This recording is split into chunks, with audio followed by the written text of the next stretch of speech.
Afternoon, everyone. Hope you're all doing well. We've got a deal agreed stream because we've got a deal agreed. Another one coming in the door on what has been a very positive day for Leeds United. Very positive pre-season for Leeds United. I don't think we're all very used to this. I'm going to change my seat here. Bit low down. I might try and bring that up a little bit. There we go. I'm a little bit low. How are you all doing? Hope you're all well. And we got a little bit to discuss. I'm sure you're all already aware of a lot of this. I'll try and get your comments on screen now as well. There we go. Down the bottom corner. But we've got a bit to talk about. We will get into your comments as we go through this stream. If there's a bit of a lag on this also, can you let me know in the comments? And if you want to comment on this, the only deal is you must be subscribed to the channels. If you're trying to comment and you can't, probably because you're not subscribed. If you want to subscribe, you can do that as well. But yeah, it seems to be a very positive day. Some people catching a live stream for the very first time. Great to have you here. And yeah, it's been a lovely weekend, a lovely week. I was out with my nephews today in Blanchardstown in Dublin, pottering around with them. So I didn't actually see the Leeds game today. I did see the goals on my phone throughout the day. And I mean, when you've got centre halves scoring bicycle kicks, you're not necessarily in a really bad place, are you? I think this is a good sign, and some people are not completely convinced of this. You're bringing in a very experienced player who will essentially be competition or rotational option for players.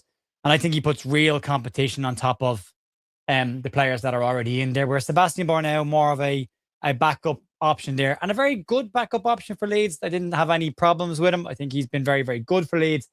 But I do think that Elvedi is a step up. And also, we'll go through his position. So what we'll do is I'll give you the detail, the blow by blow on this one. And then what I'll do is I'll stick up on the screen his statistics and his numbers from last year. And I'm laughing at Ryan Kent in the chat, sorry.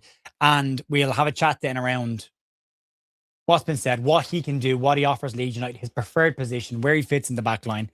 So we'll give you all of that as well. Is it weird that I'm a killjoy to say that you missed now? To be honest, that's this afternoon. I missed 4 goals, mate. But yeah, look, it's great. It's great. It's great. There's a Ryan Kent shout in the chat as well. Have to get Ryan Kent in there somewhere, don't we? But yeah, I will get stuck into this.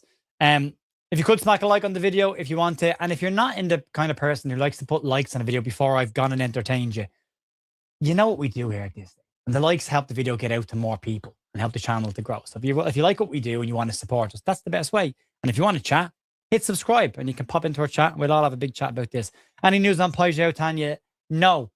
And I'm in agreement with Joe Blackburn. I don't think we signed Rafael Leao, and I don't necessarily think we signed Igor Piroe either. We'll see. There's still some surprises, I think, in this transfer window. Anyway, the news came out this evening or this afternoon. The Leeds United have agreed a deal with Nico Elvedi. Now, we did say yesterday that when this news came out yesterday, that it looked like it was going to get done, that likely this was a couple of days ahead of where the media were reporting on it, because Leeds seem to be giving the information to the media about 2 days behind where they actually are. And that's to make sure they safeguard these transfers and to make sure they get them all across the line. So no massive issue there at all. We did need another centre back. We needed one that was a bit more flexible than what we already had. And I think we're getting that with Nico Elvedi. He is the third, Maharmovic, Wilson, Trafford, fourth transfer of this summer, which is it's ticking along nicely. It's ticking along nicely. So the blow by blow on this was Wednesday and Thursday. We heard that Leeds United's interest in Nico Elvedi had been made more concrete. Talks were being held, and they were trying to work through a deal. It was alongside the exact same moments as Sebastian Borau moving to Hamburg SV. Daniel Farke made his comments about Borau after the game against Manchester United in Dublin, where he basically said he'd be very happy to keep him at the club, but if he wants more minutes, then we'll have to get a replacement in, but he'll go with our blessings. He's been very good for us. He was in the squad again today, Borau. We'll get to Borau towards the back end of this. We'll also talk about Joe Piroe. Paul, will you remind me to talk about Joe Piroe, please, at the end of this, in case I forget, because it's likely. So Wednesday, Thursday, firmer interest in, was moving along. Then we got The Athletic and Sky Sports Germany basically saying this deal was likely to get done on Thursday evening. Friday evening, then the TED report were the ones that broke the story, saying that a 3-year deal had been agreed, and Elvedi was happy to come to Leeds United. That now looks to be accurate, and that it is the truth. Then last night we got the possible rumblings of a first deal agreed starting to come out, and then this afternoon, we got it. Zinny Boswell. Now there's conflicting reports on the transfer fee, as there is in Joe Gelhart's, by the way. The Athletic and Zinny Boswell at Sky Sports are saying Joe Gelhart's transfer to Hull is $6.5 million plus add-ons. I take them at their word. they're usually far more involved in this than a lot of the other outlets. So there's that. But there is slight disagreement in the numbers on this one as well. Vinny Boswell says the fee for Nico Elvedi is £6.8 million plus add-ons, and there's a sell-on in this as well. Elvedi was absent from the Gladbach squad today. Did I see a picture floating around of Nico Elvedi sitting in the West stand? Someone's done a very good mock-up of Celine Dion sitting beside him with a newspaper, which I did giggle at. But yeah, there is that. What's interesting about Nico Elvedi, we talk an awful lot about the 49ers shortlisting players and not being afraid to go back for them. And it's always interesting that during the end of the season into the middle of the transfer window, there's an absolute ton of names thrown out about Leeds. And people will comment on it regularly in the comments that, why do we talk about these players? Leeds aren't interested in them. Leeds were first linked with a move for Nico Elvedi on December 31st, 2024. So that's how long he's been on Leeds United shortlist, and they've been waiting to try and get this one done. So some of the names that have been floating around right now may not be players Leeds will bring in this summer, but they might be names they're looking at in the longer term as well. And that's why I think Shea Charles was one that they wanted to get done in the future. I had to speed that one up. On Sebastian Borau, this apparently opens the door for Sebastian Borau. Fabrizio Romano's confirmed that the deal has been agreed. The exclusive on this, and it's important to give the credit to the people who actually do the work on this, came from Sky Sports Germany's Florian Plettenberg, who gave the deal agreed. He's actually said done deal, but until he does his medical, signs his contract, as we all say, until he's in a Leeds jersey, and not a fake one, until he's in a real Leeds jersey, it's not done deal, yeah. But deal agreed. He says the fee is €10 million. So that is £8.54 million, so about £8 million, which I think is a decent fee for Nico Elvedi, to be honest with you. But Boswell and Romano are saying it's 6.8 million. So somewhere in the middle there. There's a 15% sell-on clause, but he's signing a deal for 3 years that will bring him up to 32, heading towards 33 years of age.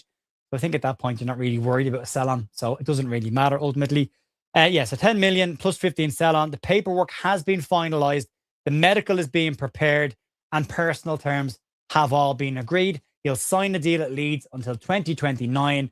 It was locked in last week when they agreed to personal terms. And now we're just waiting on his medical and all the final bits to get done. I think we've got some PSR money in January possibly as well. Yes, that's a good point. We'll get to your comments in a sec. Sorry, I get distracted by them. So yeah, he's 29 years of age right now. He will be 30 in September. He's 6'2" in height. He's played 318 Bundesliga games in a 10-year spell at Borussia Mönchengladbach. He's been their captain for a while now as well. And he was the captain of Gladbach when Daniel Farke was the manager there. So this goes back again to, what does Daniel Farke's future at Leeds United look like? Leeds are absolutely giving Daniel Farke what he wants this summer. They are his players coming in the door this year. He has got 73 caps for Switzerland. He had a very, very solid World Cup. And when Daniel Farke was at Mönchengladbach, Farke described him as one of the best central defenders in Europe. That's where Daniel Farke rates him. So he's, managed a lot of centre-backs and seen a lot of centre-backs. So this opens the door then for Sebastian Borau and where his future will go. Borau is apparently at an advanced stage with Hamburg SV as well. Verbal agreement apparently there is in place. Hamburg want a loan with an option to buy at the end of it. We'll see where Leeds go with this. There will be a loan fee involved in that as well. And that loan fee is really, really important from an SCR perspective. At least getting the loan fee in now means Leeds have got some money to spend, or at least offset some wages. So it is important to get those loan fees. The Athletic have said that Hamburg SV expect to finalize Sebastian Borau's transfer this coming week. So that looks like it's going to be all done and dusted. And Leeds wanted to have the replacement in first before they sanctioned the exit of Sebastian Borau. And Elvedi is that. I'm going to just stick it up on the screen real quick. This is what Nico Elvedi is, because people are asking, we still need a left-sided centre-back cover. We might not. And this is for cause why. I'll just take off that graphic off the screen so you can see it properly. I am just going to turn off your comments for a second so you can see the numbers there. We'll have a quick chat about this. So there's his heat map. Now, Nico Elvedi is primarily right-footed. He is right-footed, but he's primarily a right-sided centre-half. But he is very comfortable at playing across any of those back three positions. He can play in the left centre-back role. He can play in the centre. And he can play on the right. He's very comfortable on the ball, as you can see from his passing statistics that are there on screen right now. What's interesting here is it also gives Leeds a bit of flexibility, because one of the big ones here is that Jakub Bial is very comfortable playing on the left-hand side of a back three. He's played there for Bosnia. No, he hasn't. He's played there for Slovakia. He's played there for his national side. My brain's up me, you know what? But you get me what I'm saying. He plays on the left side there. And he played there at Udinese as well. So he's up between the centre and the left-hand side. Apologies about that. So that means that if Leeds need a left centre back, then BL can pop over there.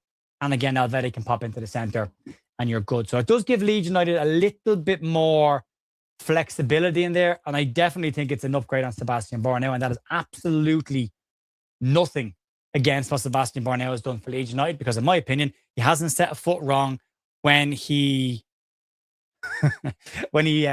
did come in and play for Leeds United. So very, very, very, very solid. But again, yeah, I mean, you're talking about a player that Leeds have wanted to bring in since December 2024. I mean, they've waited a while for this one, but the market value is exactly what they want. I think it's a really good deal. I don't think it's an expensive one.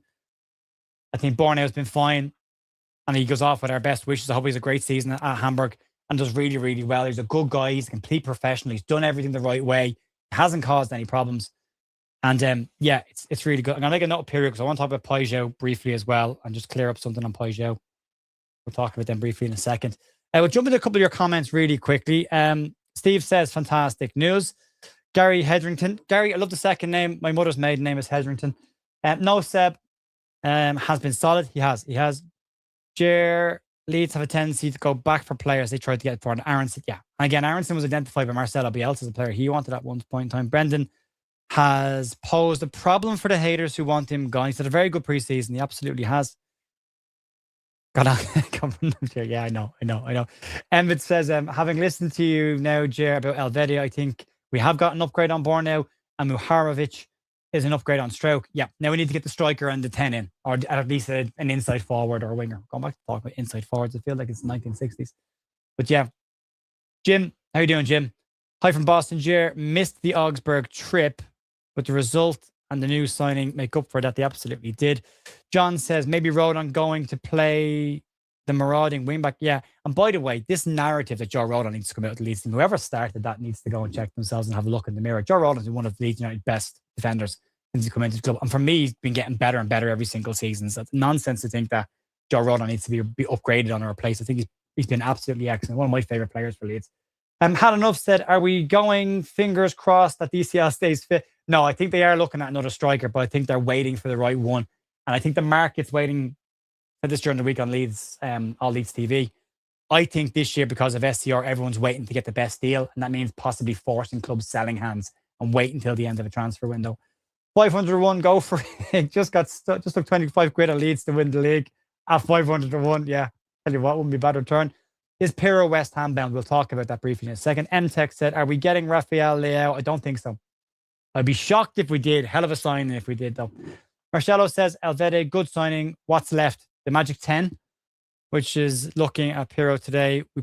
We definitely need it. Or again, another option to add to the competition between Harry Wilson, Noah Okafor, Brendan Aronson, one more in there would be great. Because if any of them get injured, there's a problem there. Joseph won't play the season. No, he won't, because he's got an ACL injury. He's out for a while. AC Milan smashing scum. Dave says, hiya, Jer. We got our last puzzle space. We do really need, do we really need more? We do. I still think we need a striker in case DCL gets injured. And I think he needs competition as well. By the way, I still think Lucas Mecha is a fantastic finisher. He doesn't do the hold-up stuff particularly well, but if you create chances, he'll score you goals. I think he's been really, really good. I'm getting a slight lag, Jer. Yeah, there is a slight lag. I can't fix it. I don't know what's causing it today. Just home from the game, Elvedi could turn out to be a real bargain. I think so. Yeah, I think so. Mine's Mog. We need a striker yet again. We always need a striker. Yeah, well, at least we've got Mecha and DCL right now. If we can get another one in, that would be ideal. Impressive today. The formation flexibility, the new signings look really good. I'm really excited. Genuinely, I'm really excited about this season. You know, even if we have a wobbly start, I just think we're going to be fine this year. Lauren says, BL tried the first bicycle kick and Muharovic then scored with his. It's great to see it. Jerry, I understand that the English league, that if the temperature is above 26 degrees and above, as Mara, yeah, anything above 26 degrees, same in Ireland, you have to have a hydration break because it's health and safety. Where you don't need a hydration break is in stadiums in America where you've got air conditioning and a roof. So to pick. Romano will confirm next Tuesday. Yeah, you'll call him Nico Elvedi or something like that. Something stupid. That was an awful joke. Martin Bootman said, "Hi, Jay, great channel. The only one I choose to watch. Some slight lag. Yeah, I'm getting a bit of a lag on my end. Tried to fix it, but I can't get it fixed. It's tiny though, I think. Better than last year's signings, yes or no? I think it adds to last year's signings. I wouldn't say better or worse, but I think Leeds brought in some very good players last year as a base level for the squad, and I think they've stepped it on again this year as well. So yeah, left out against Villa. Yeah, he's not in their squad. I think he was at the ground today. I genuinely think he was at the ground today. Big rumor about Piroe being off to West Ham. I want Champion Football again. It's the only option to him. No lag on PC. It's good to know. Jer, what is the last day of the summer window? I believe is Tuesday the 1st of September or Wednesday the 2nd of September. Very good result and a great preseason. It's been a very strong preseason for Leeds. This will be the end of moving Nonto on this one. Willie Nonto had a hamstring injury. I thought Willie Nonto was very good against Scum. We need a Rafinha type player. Doesn't everyone though? Doesn't everyone? Paul says number 2 keeper is a must. I don't think it's a must, but I think they have to get it in before the end of the window. I mean, if that makes it a must, fine. Yeah. Andrew, bad one for Leeds, bro. Stream mostly audio. Got to fix in second half. No problem. Lloyd, good afternoon to Lloyd. Well, Joffrey, 7 million to Leeds with a 4-year contract, and he can enjoy life a whole season. Well deserved. And I wish Joffrey nothing but success. By the way, what a guy he's been for Leeds. Bicycle Pig, great name by the way. Team is really shaping up. I have a good feeling about this season. Yeah, and I'd take a happy mid-table, to be honest with you. Lloyd, 10 million with a 50% sell-on clause of 15% sell-on. Lloyd, 15. Yeah, I don't think we'd be going anywhere. Layout 300 grand a week. He's on the 135,000 a week. I believe he wants 300,000 a week. But like, I want a 5-bed mansion in the countryside. I'm not going to get it, you know. Rick Pay says, still time for more, but even if it's closed now, I can't remember Leeds ever having a better transfer window. I think accumulatively, the last 2 windows have been really strong for Leeds. Just need to swap Perry and Piroe now. Yeah, we'll get to that in a sec. I'll finish the last couple of comments before we move on. Did anyone think it was weird that Willie Nonto had a slight injury? Apparently, he tweaked his hamstring just before the end of the game against Man. He's at the ground today. He was out on the pitch with the players as well. So I don't think there's anything to read into that. Saxon, agree with you. We need some magic. It'll be Raphael Elvedi, yeah. Much better than my one, Santo. Like say, Piroe and Brandt are not serious footballers. They play for fun, not trophies. Their mindset is to play, but no stress. Yeah, they will not come and play for a real club like Leeds United. Possibly, yeah. I need to talk about Piroe because I think he's getting a hard deal for no reason. If DZL gets injured, we got Mecha. If Gabby got injured, we got JJ. If Trafford gets injured, we've got Karen. Yeah, but there's still time on that. Honestly, I don't think it's that big a deal just yet. They'll get somebody in. They are looking for someone. Hi, Jerry. Just back from the game today. Lads played well against a poor team. Only downside for me was Bogle was average at best. There is a thing, and look, it might not be the case today, but I think some players maybe this close to the start of the season might be just easing back a little bit. You know, they've done the hard work now, make sure they're okay for the start of the season. So Bogle has been very good in preseason in general. John says, learned today that long throw-in counts as set piece, so no time limit. But apparently it's 5 seconds, but it's 5 seconds if you're taking the piss. And if you're deliberately time wasting. And also, it's 5 seconds from when you pick up the ball, I believe. I could be wrong. Michael Brown, Jared, will you be doing a podcast transfer watch? Absolutely. We do it every single transfer window. We'll have the original OGs back in, Alex and Michael probably, and a few others. We are going to announce some changes to the podcast for next week as well, by the way. We get back ready for the new season. There's some new things coming. Paul says, it's been a good preseason. Yeah, sorry, I skipped Mara's comment there. I just got flights for Newcastle match. No ticket, but it's a Monday night under the lights. That'll be a win, won't it? Paul, Leeds in years, something special happening. Yeah, something, hopefully it is. Andrew says, Wigan done well out in the Joffrey sale. They did, yeah. Hit the like. Oh, sorry, by the way, Lloyd, you were talking about Joffrey getting 50%. Yeah. Drew says, if Lau wants that kind of wages, he's only going to get in Saudi Arabia. I would agree. And they are Turkey, I think. I don't see Piroe fella coming. He's the mercenary Farke would like. I don't think he's a mercenary at all. Get to that. I do want to talk about this because I think he's getting a tough deal. Michael says, Jared's Croke Park, a natural football stadium as they put boats. No, it was a Manchester United event. I tell you what, look, let's get rid of that. Let's get back into proper talking. All right, if we're going to do this. And I need to put myself in the left-hand side. There we go. It was a Manchester United event. Leeds were the invited team. So Leeds didn't get the most of the allocation. The Aviva Stadium, Leeds were a home team and Leeds got the allocation for the most supporters. That's how it works. Croke Park is a GAA stadium, not a football stadium. It's the first soccer match we played there since the very early 2000s. I think they got a lot wrong, but at the same time, I definitely wouldn't be going down the faux outrage level that some people have jumped down a hole of, it's a disgrace and all that kind of stuff. It is what it is. There's a lot of casual fans in Ireland and they have no problem sitting beside each other. Like I live in Ireland, I'm a Leeds United fan. When they're playing each other, I don't want to talk to Manchester United fans, but I've got friends who are Manchester United fans. So it's a different country.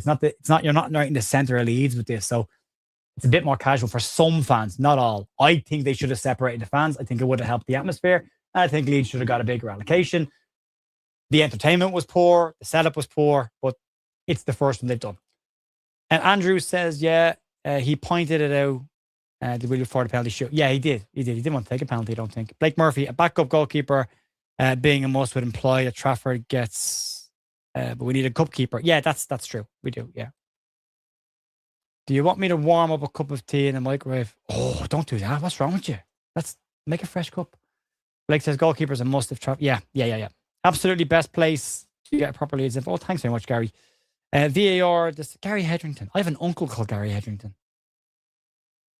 Gary, you're not my uncle, are you? VAR deciding if somebody is taking. Yeah, exactly.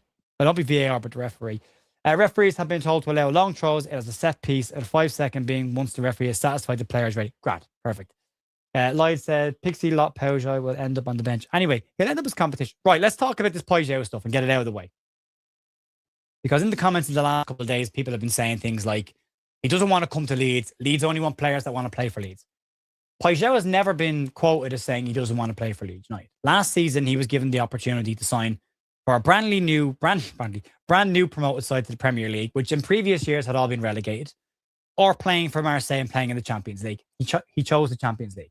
Now, these footballers aren't Leeds United fans, so they don't think the way fans think. And I think any footballer in his situation would definitely pick that move to Marseille. That's just the objective position on this. He hasn't said that he is thinking about moving. I got a lovely email from a guy last night. I'll get your name, by the way, because I don't want to make sure I miss your name. I hate doing that. I hate not getting people's names right. I got an email last night from Ian. And Ian said to me, Piroe scored yesterday and wasn't exactly playing like a player who wanted to leave. And he doesn't want to leave, but he's not necessarily against leaving. He's basically being a professional footballer. He's doing his job. He's playing football. If a move materializes, he'll go. And if it doesn't, he hasn't burnt his bridges at his existing club. And I think if the roles were reversed and you were looking at a player at Leeds, take Willie Gnonto, for example. He pushed for his move 3 years ago and everyone turned on him. But Piroe's not doing that. He's getting on with his job. And if the move happens, it happens. And if it doesn't, it doesn't. So I think that there's important context there. He has never said he doesn't want to come to Leeds. He picked Champions League football over a newly promoted side. This year, it's different. And we'll have to wait and see what happens. I think Aronson could have a good season. He plays 2 wide 10s. Yeah. He's also a very strong option off the bench for me with his work rate. VAR is the biggest. Yeah, it is. Celtic Cosmics, the 10 finish for me. Yeah, I think number 10 position in the league would be very, very strong for Leeds. Wayne says, why have we all of a sudden become a fan base that are not willing to trust in our youth? I don't think so. Daniel Farke included Creswell, Pickles, Freddie Lane, Chadwick, and I'm missing someone here, Mills, in all of his preseasons, full preseason. So they're definitely looking at them. They'll need to long term. Croback should have had a 50-50 crowd. However, Manchester United booked the venue. Manchester United's event team organised all the promotion and everything for it, and they invited Leeds as the team to play against. Croke Park's marketing team had nothing to do with it at all, because I spoke to the Croke Park marketing team because I was trying to get into the ground a couple of weeks beforehand to do some content about the game, and they said to me, we can't let you in. You've got to speak to this agency, who are Manchester United's agency, and speak to them because it's their event and they're essentially renting the stadium for it. So that's why. Leeds had nothing to do with it. Croke Park had nothing to do with it. And some people are getting way too bothered about it than they actually should be. Paul Brody said, we'll be interested to see how bad. Yeah, I know. I've reached out to a referee as well. My dad had a bike. Does that make you my uncle? VAR has never been the issue. It's correct. It hasn't been VAR that's the problem. It's the implementation of VAR by referees. Look, there's tons of comments. And Gary won't tell me if he's my uncle. Board of Piroe and then move on. Robert, if you get a really good player, you can put up with being bored and if they come in and make an impact. But it doesn't feel to me like it's one Leeds are going to get done. And it doesn't feel to me like Leao is one Leeds that get done as well. I think it'll be a name we haven't discussed yet, or an older name maybe we discussed in the past. Wayne says, is Piroe really that good? Yeah. And he's had a whopper of a preseason, mate. And he's been really good. Our youth problem is real. No players seem to get the first team. So we spoke to Andy Wood. If you haven't watched it, on the channel there's an interview with Andy Wood. Andy Wood is the chief director of the Leeds United Academy.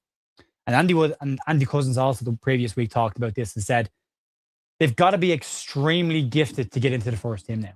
The gap is getting bigger between youth football and that. And they're not getting the opportunities to play against men's teams enough, and it slows down the development. And he said, if they're not getting into this senior team, the first team, at 17 and 18 years of age, they're never getting in. They've missed the boat. That's how tough it's starting to get. But I think Leeds have got a couple that are knocking on the door, and definitely I think Callum Mills has got a real crack at it. Daniel Farke clearly likes Reece Chadwick. He has him in first team training a lot, has Alfie Creswell there a lot. I think Callum Mills has got something about him. Jacob Howard, left centre back, is there. Ollie Pickles had a cracking season last year. Freddie Lane is another strong young lad as well. And they brought in some players like Ibrahimovic Fletcher, they bought from Scum. He looks good. They brought in Silva from them as well. They brought in, I think Karkinjenko came from Arsenal. I could be wrong on Karkinjenko. They brought in someone as well. And Linu, sorry, thanks, Steve. Jaden Linu looks like he's got a real chance as well. Just give them time, let them get their minutes, and we'll see how they go. Right, last one to talk about before I let you all go and we wrap up is the Joe Piroe situation. There are some loose reports last night that West Ham United want to bring in Joe Piroe. Hard to say if it's genuinely credible. I mean, I think he would suit them perfectly. It would be a big side for him to go to. I think he could look at it and go, well, I'll get back in the Premier League with them again. It would need to be a permanent move for Leeds because West Ham have got plenty of money to spend. They brought in well over 100 million in transfer sales. They haven't really spent a huge amount either. I think he's interesting to see would he get in again ahead of Tati Castellanos, who I'm still shocked is at West Ham. I thought he would have left. I wouldn't say no to Tati Castellanos at all. So he does need to move on for Leeds if Leeds are going to bring in another striker. Leeds aren't bringing in another striker unless Piroe moves. But the way Leeds have acted this year, it's going to be new striker in first, then Piroe could go. So, look, it's one to keep an eye on for a little bit longer. And I love that Ryan Kent gets mentioned. We're going to have a Ryan Kent section moving forward. We'll call it the Memorial Ryan Kent section. Right, before I leave you go, there's going to be some new changes to the channel for this year. On the audio side of it, we're going to be reintroducing the opposition view. It won't be on YouTube. It'll be a bonus podcast that will only be on the audio side of it. And the members will get the video version of it as well, because doing opposition views just means I have to wade through a ton of comments that are abusing people. And I just genuinely, I don't like doing that kind of stuff. So it'll come back this year. We cancelled it after one episode last year. It'll come back on audio. We're adding the second podcast of the week, the Wednesday night podcast. Andrea Russo and Adonis Storr are going to be joining us as regular guests on that one to have a more journalistic view of the week that Leeds United are having every single week. And our Monday match view podcast will be the return of Jerry McNamee and Paul Brooker as well, to continue to do that as we did last season with the lads, and we did really good there. And Joe Blackburn will continue to work with me over on bigup.com for our watch longs, which is a really good community that we're building over there as well. So if you want to get the watch longs, bigup.com, the Leeds View, you'll find us there. You can subscribe over there. It's free and there's no ads. So all of that stuff there as well. A lot of stuff happening this year. Looking forward to the start of this season. Genuinely excited about this year. I think we're doing well. And I think there's still more to come for Leeds in this transfer window. I think there's still one or two. We're at 4. They said 5 or 6. I think there's still 1 or 2 surprises to come, but we'll have to see how we go. But anyway, I'll leave you there. We're gone 30 minutes there now, so that's not bad. Appreciate everyone for jumping in and having a chat with us. If you're not subscribed and you want to get involved in our comments, subscribe. It's free. You know, if you're here anyway, why not stick around a bit longer? Have a great rest of your weekend, by the way, and I will talk to you soon. I'm going to go hang out with my nephews and my wife in the garden, have some fun. Have a great rest of your day. I'll talk to you later. See ya.